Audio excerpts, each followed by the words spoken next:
Hello viewers, welcome back to my channel Legal Decipher. In the previous video, we had discussed about Chapter 7 of the Code of Criminal Procedure 1973. If you have not seen that video, you can go and check it. The link is in the description below.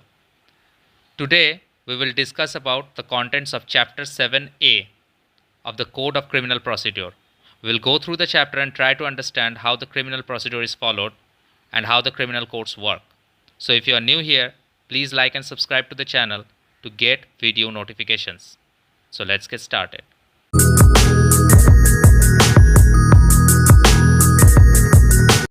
So in this video, we are going to talk about Chapter 7A, which talks about reciprocal arrangements for assistance in certain matters and procedure for attachment and forfeiture of property. So it talks about reciprocal arrangements that is needed for assistance in certain matters and all those procedures that are related to attachment and forfeiture of a property. Now this is an amendment chapter. It includes all the sections that were amended after 105. Now first we are going to learn about section 105A, which contains some definitions. So in the previous video, when we are reading the foregoing sections, we came across a term called contracting state. Now what does that contracting state mean?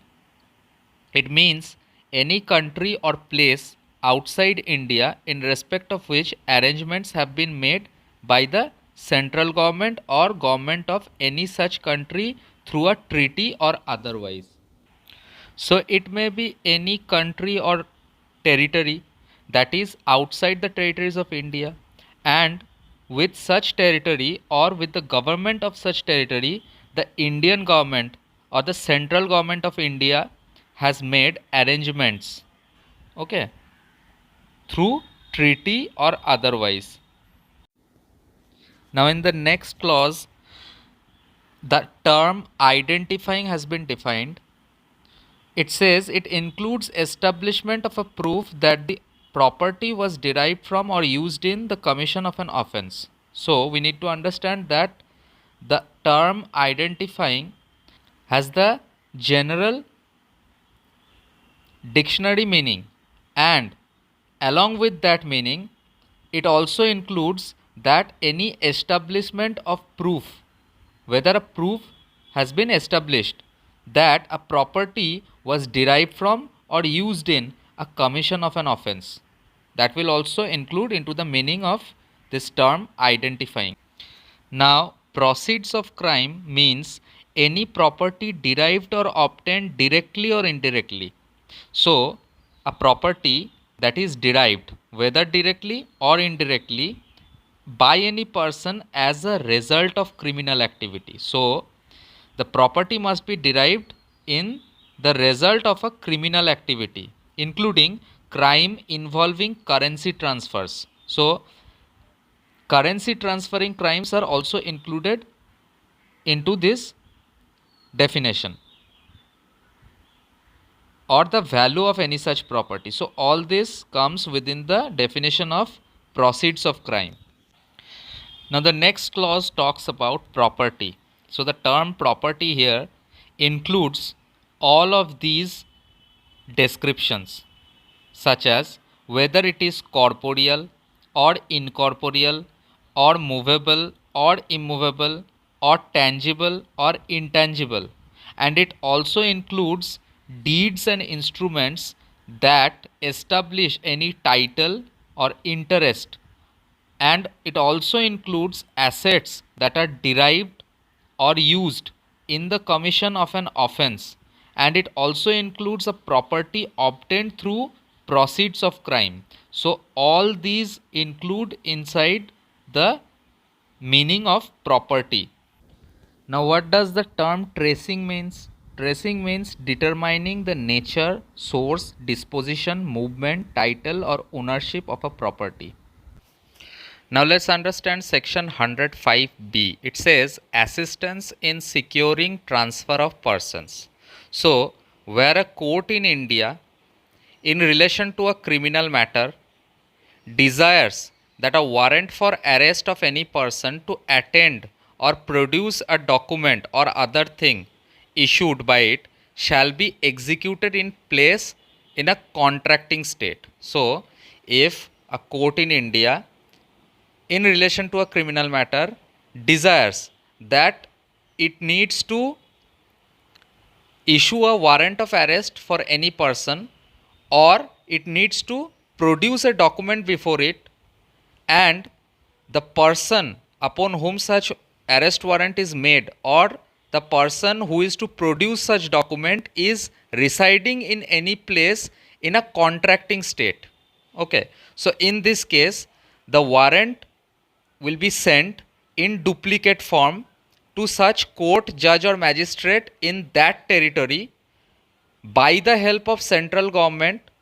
Now the central government may by notification specify where to send such warrant of arrest, and such court, judge or magistrate shall send such warrant to that particular authority, and in this behalf that court, judge or magistrate, as the case may be, shall cause to execute such warrant of arrest in the same procedure as it will be done anywhere in India as per the Code of Criminal Procedure.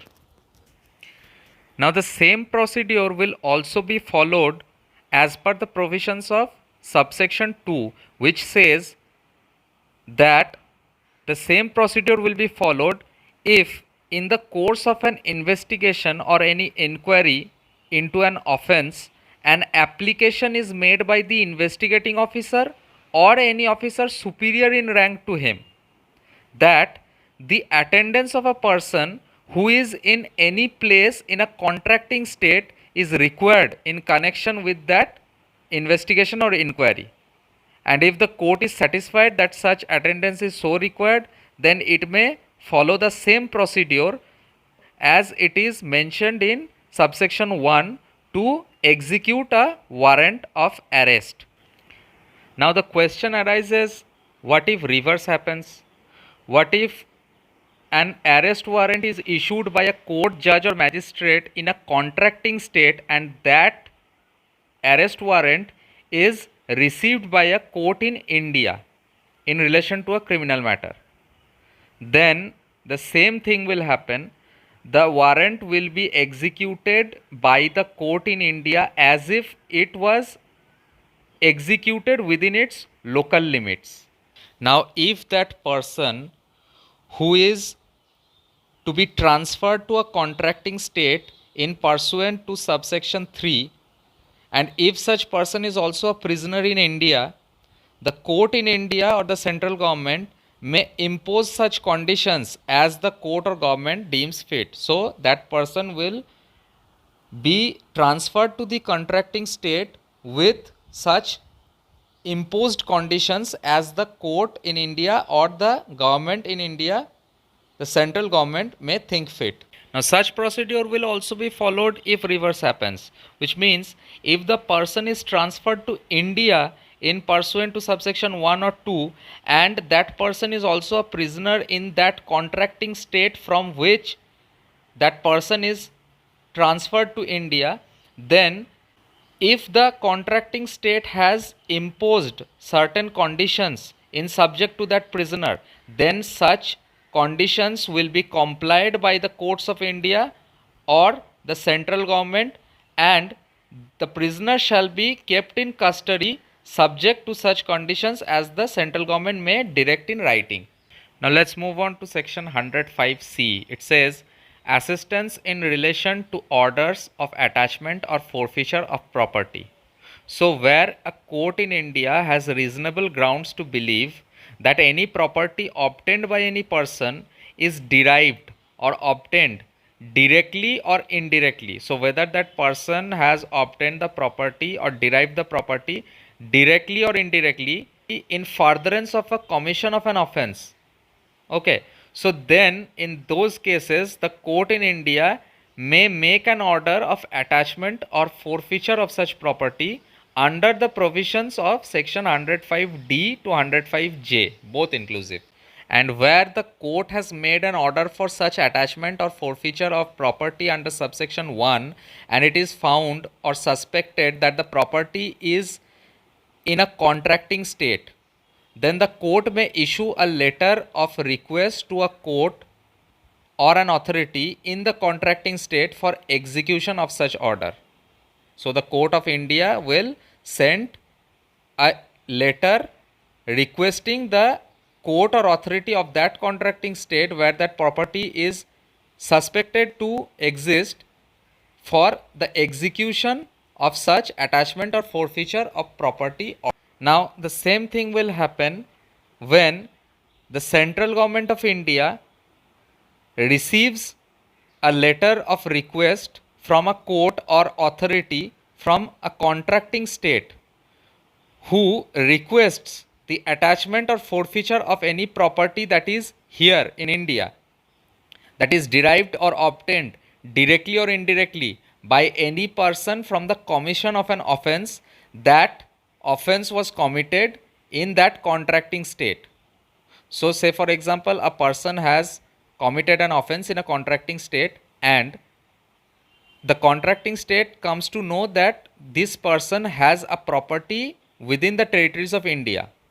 Now that contracting state will send a letter of request to the central government of India to attach or forfeit the property that is situated in India, which is derived or obtained directly or indirectly by the same person, the offender, from the commission of any offence that is committed in that contracting state. And in this case, the central government will forward such letter to the concerned court in India, and such court will follow the provisions of section 105D to 105J for the execution of such letter of request for forfeiture or attachment of such property. Now section 105D talks about identifying unlawfully acquired property. So if any court in India has received a letter or request from any contracting state, then it may direct any police officer not below the rank of a sub-inspector of police to take all necessary steps for tracing out and identifying such property. And in subsection 2 it says that the police officer, after getting such direction from any court, may include any inquiry, investigation or survey in respect of any person, place, property, asset, document, book of account of any bank or public financial institution or other relevant matters, and such inquiry, investigation or survey shall be carried out by such officer in accordance with the directions issued by the said court. So the court will direct him and the police officer will conclude such inquiry, investigation or survey in regard to that. Now section 105E says seizure or attachment of property. Now if any police officer who conducts an inquiry or investigation under section 105D, that is the foregoing section, and he has reasons to believe that he has discovered any such property in relation to such inquiry or investigation, and he finds out that it is very likely to be concealed, transferred or dealt with in such a manner that it will result in disposal of such property, then he may make an order for seizure of such property, and where it is not practicable to seize such property, he may order an attachment directing that such property shall not be transferred or otherwise dealt with except with the prior permission of such officer who is making that order, and that copy of order shall be served upon the person who is concerned with such property. But we need to understand that this order will not have any effect unless it is confirmed by an order of the said court, the court that had directed such police officer to conduct such inquiry investigation within a period of 30 days. So this confirmation by the court will have to be made by this police officer within a period of 30 days.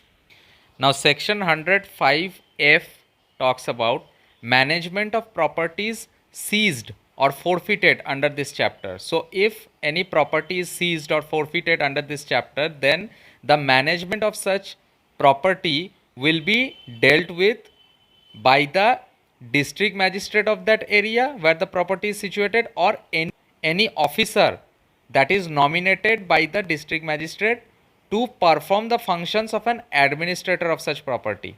Now, the administrator who is so appointed shall receive and manage the property in relation to which such order has been made under subsection 1 of 105E or under 105H in such manner and subject to such conditions as may be specified by the central government. The central government has already specified the manners and conditions about how it is to be received and managed. Now the administrator shall also take such measures as the central government may direct to dispose the property which is forfeited to the central government. So these properties are always forfeited to the central government, and the central government will direct the administrator as to how he should dispose the property. Now section 105G talks about notice of forfeiture of property. So if any property in result of an inquiry, investigation or survey made under 105D is found by the court and the court is of the reason to believe that such property is a proceed of a crime, then it may serve a notice upon the person who is the concerned person, which means who is the owner of that property or to whom that property belongs. Then the court may serve upon such person a notice calling upon him within a period of 30 days. So the court will give a time period of 30 days to that person to reply to that notice, indicating his source of income, earnings, assets, and by which means he has acquired that property, the evidence on which he relies, and other relevant information and particulars that the person needs to show to the court. The person will also be directed to show cause as to why all or any of such properties should not be declared to be proceeds of crime and should not be forfeited to the central government. So the person will have to show cause, and the person will also have to disclose his income, earnings, assets, and the means by which he has acquired such property and all the evidences that he wants to rely upon. Now, if such property is found to be the property of a particular person, but at present that property is being held by another person, then a copy of such notice shall also be served upon such other person. Now section 105H talks about forfeiture of property in certain cases. So let's assume the conditions of the previous section. Say for example, the court has issued a notice upon any person that is mentioned in the foregoing section. Now that person explains all the necessary details that was asked to him in that notice, and he files a show cause to the concerned court. Now the court will accept the show cause and all other materials available before it, and the court will also give a reasonable opportunity to that person and hear his story, and then after the court will by order record a finding whether all or any of such properties in questions are proceeds or crime or not. Now what happens if the person does not turn up before the court within a period of 30 days that was specified in the show cause notice? Then the court will proceed with the case ex parte, which means the court will pass an order without that person on the basis of the evidence that is available before it. Now subsection 2 talks about a condition where the court is satisfied that some of the properties that are referred in the show cause notice are proceeds of crime, but the court cannot possibly identify specifically as to which of such properties are proceeds of crime.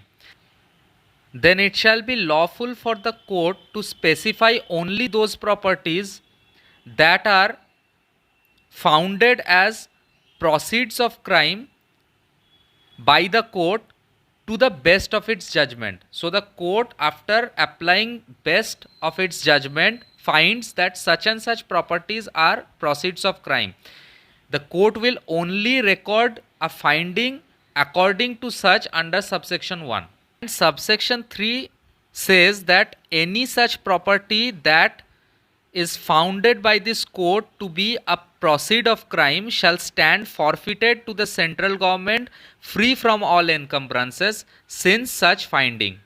Now, if any of this procedure happens with a company where any share of the company stands forfeited to the central government under this section, then such company shall forthwith register the central government as the transferee of such shares, and the provisions of the Companies Act or the article of association that a company has, these things will not be disturbed.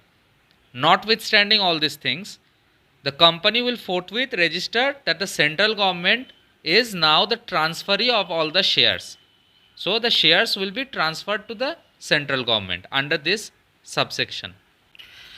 Now section 105I talks about a contingency. It says fine in lieu of forfeiture.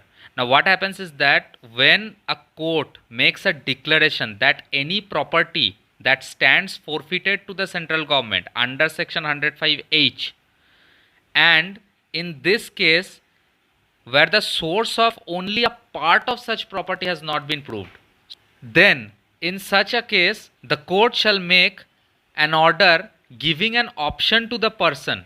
So the court will now give an option to the person that in lieu of such forfeiture you have to pay a fine that is equal to the market value of such part, only that part that is not been proved.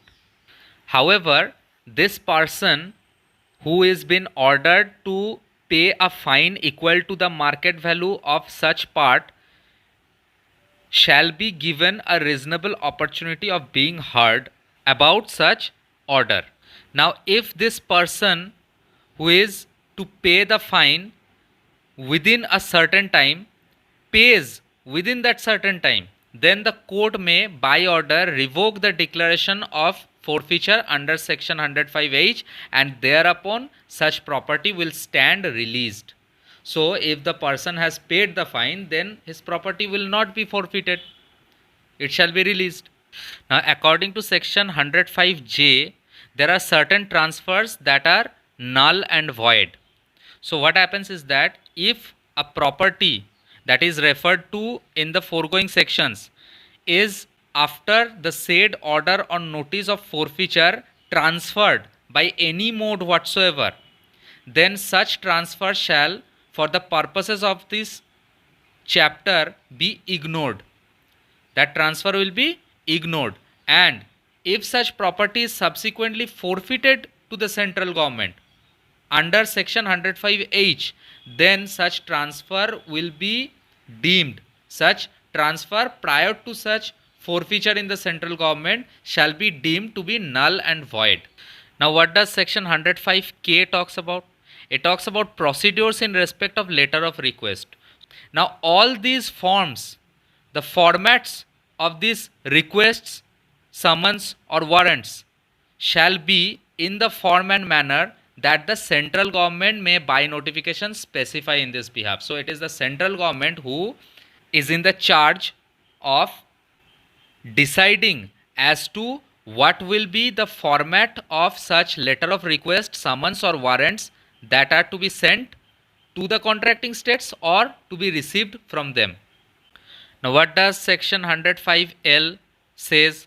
It is the last section of this chapter. It says the application of this chapter will be directed by the central government. And so the central government is in the charge of making notifications in the official gazette directing the application of this chapter in relation to a contracting state, with which state it has made reciprocal arrangements in relation to the application of this chapter, and that notification shall be subject to conditions, exceptions or qualifications, and those conditions, exceptions and qualifications will be specified in the said notification.